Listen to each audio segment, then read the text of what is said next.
Hi, friends. Today I want to do a little lesson in astrology. Have you ever seen a tarot reading, like maybe on my channel, where it says this is good for Leo, Sun, Moon, or Rising sign? Well, that's a very true statement, and you'll see that everywhere. But do you know what that means and what the difference is? Now, whenever I say that, I always say the expression is a little different depending on which you're talking about, whether it's your sun, your moon, or your rising sign. So today I want to kind of break that down a little bit, and we'll use an example chart to have a look. My name is Finn, and this is Magic 7 Tarot. Thanks for joining me today. If you haven't already subscribed to my channel, please do so. And of course, if you like or make a comment on the video, that helps me know that you appreciate what I'm doing and also gives me some clues as to how it's impacting you. Okay, so let's start with the sun. And I pulled the Sun Tarot card here. Um, so this if you look in the newspaper, you see your sun sign, and that gives you your horoscope, as it were. Of course, there's all these planets and all these signs and all of these houses. So to do a proper astrological chart, you have to combine all of those things. And so, but knowing your sun sign obviously is a first step. The sun is your core being. It's who you really are. It's your authentic self. Okay. It's also the most powerful planet in the chart. Obviously, it's a star, not a planet, but we call them planets in astrology. Okay, it's got lots of energy. Everything else in the solar system is reflected energy, reflected light, but the sun is the source of the light. And it's the same in your life. Wherever your sun is, whichever house your sun is in, okay, that's where the source of your authentic self is.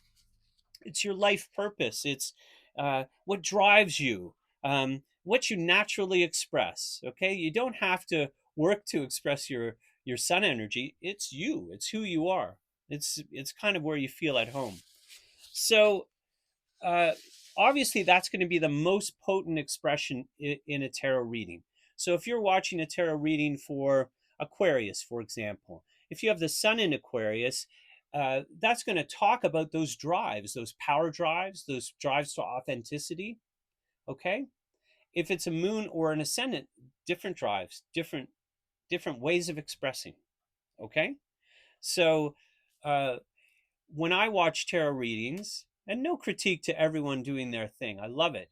I mean, I was inspired to make this channel because I watched other people's tarot readings and got lots out of them, right? Now, I know my chart. I know where all of my planets are and in which houses they are and how they aspect each other. Even know my progressed aspects. Okay, as the chart moves through time, it changes. Okay, so if you don't know that, please go to the link in the description for astro.com. Okay, because that is a really great place where you can get a free astrology chart and start to learn a little bit about yourself. Okay, so your core self.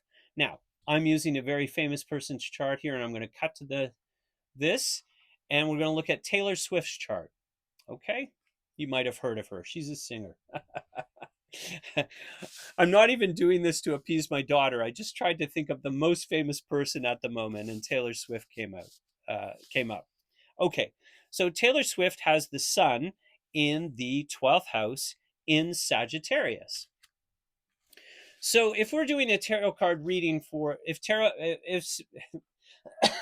when Taylor Swift watches my tarot readings, uh, she's going to look for the tarot readings directed to Sagittarius. Okay, to understand, that's the most potent aspect or most potent sign that she's going to look in. Okay, so not only that, so she's gonna, we've got the sun here, but let's say this card came up, the Sagittarius card. Okay, now it has a divinatory meaning, victory, or so forth. But uh, if this comes up for Taylor Swift, right, she's going to think, oh, okay, well, that relates to my sun. Okay, because she knows her sun is in Sagittarius, and that this is the Sagittarius card. Also relates to the 12th house, which is hidden things. What it says to me, and I don't want to do Taylor's um, astrological chart. That's not what this is about. Just using her as an example.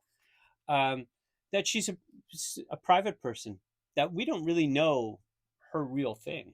You know, we see her public thing. We'll get to that in a second, but we don't actually know what her drives are hidden from public. I mean, I think in a lot of successful people that's the case, right? You don't see the hard work that goes behind, you know, their success. You see the fruits of their success. Okay.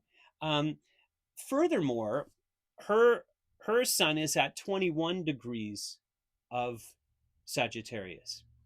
So each sign has 30 degrees. Now, in the Brotherhood of Light teachings, which I follow for the Brotherhood of Light um, tarot, but I also trained as an astrologer with the Brotherhood of Light, which is a hermetic organization devoted to truth.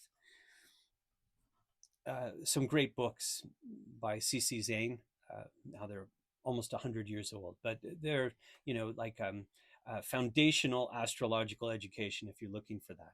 If not, take my word for it or don't. It's up to you. Okay, but each of the 10 degrees is a separate decanate of Sagittarius.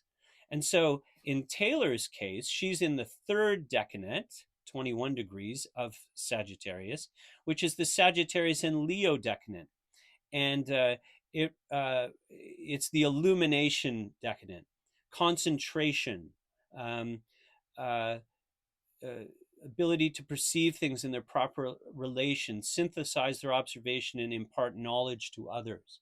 Okay, so you can get pretty granular about, you know, this placement. We're going to look at the sun. Okay, we know her sun is in Sagittarius, so she's going to look at the Sagittarius reading.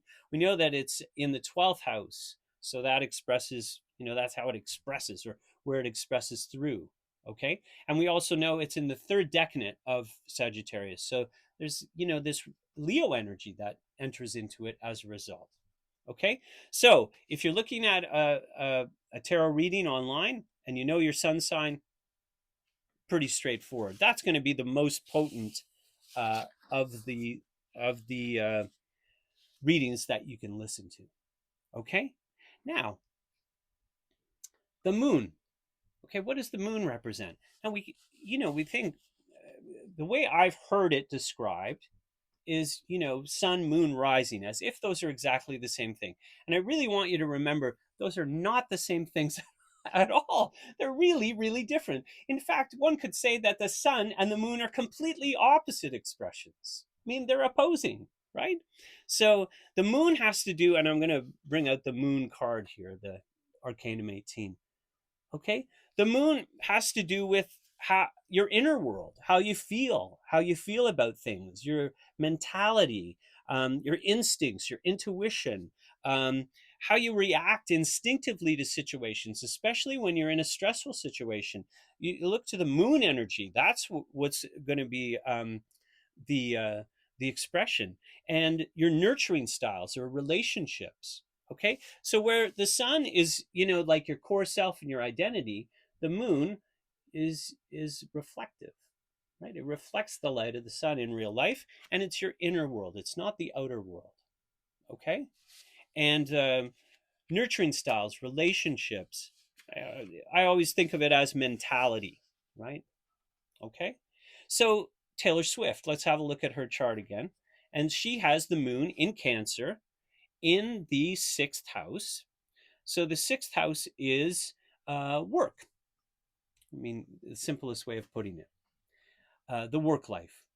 Um, and in the case of Taylor, it is conjunct Jupiter in the sixth house, which is luck and fortune, right? So that seems to have played out pretty well for Taylor.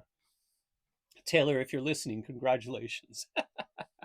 Okay, so let's say we saw this card, the which is a Cancer, person of a Cancer disposition, and maybe this card, right? So this would be representative of Cancer, the sign, right, and also Cancer, the person, right? So we might look to our sixth house and what does that represent for us if we had the same placement as Taylor.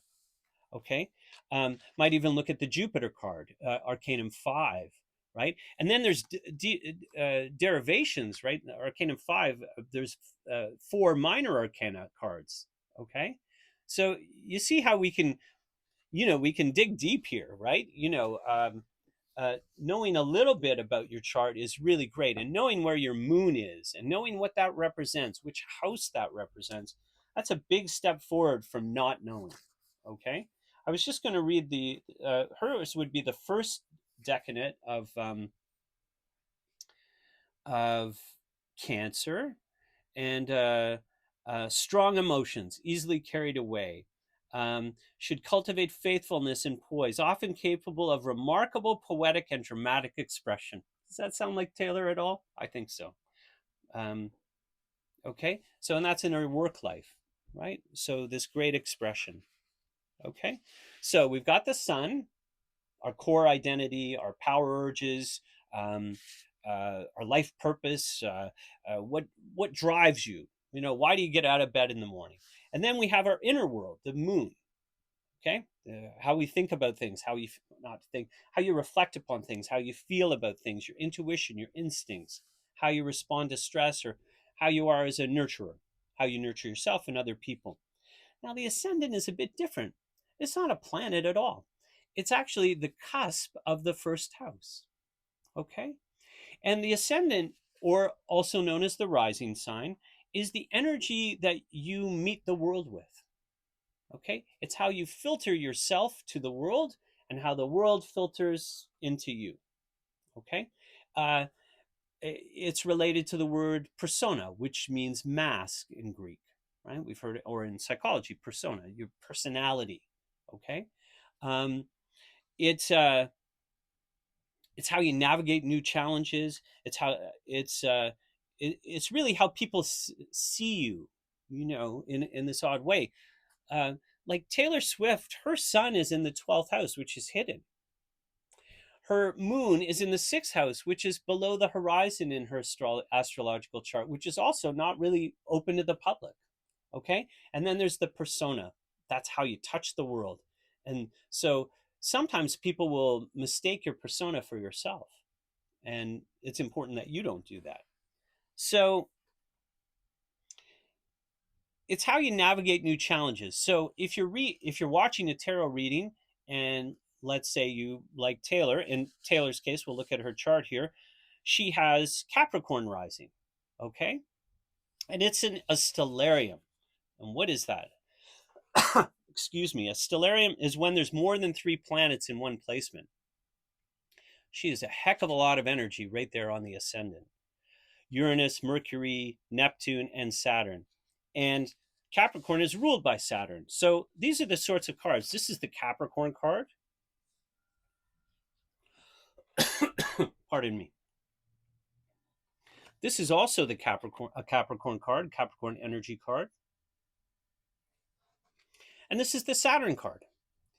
So you might, let's say you're watching a tarot reading and you have Capricorn rising or Capricorn ascendant, and a Saturn card comes up. So that's going to touch your ascendant.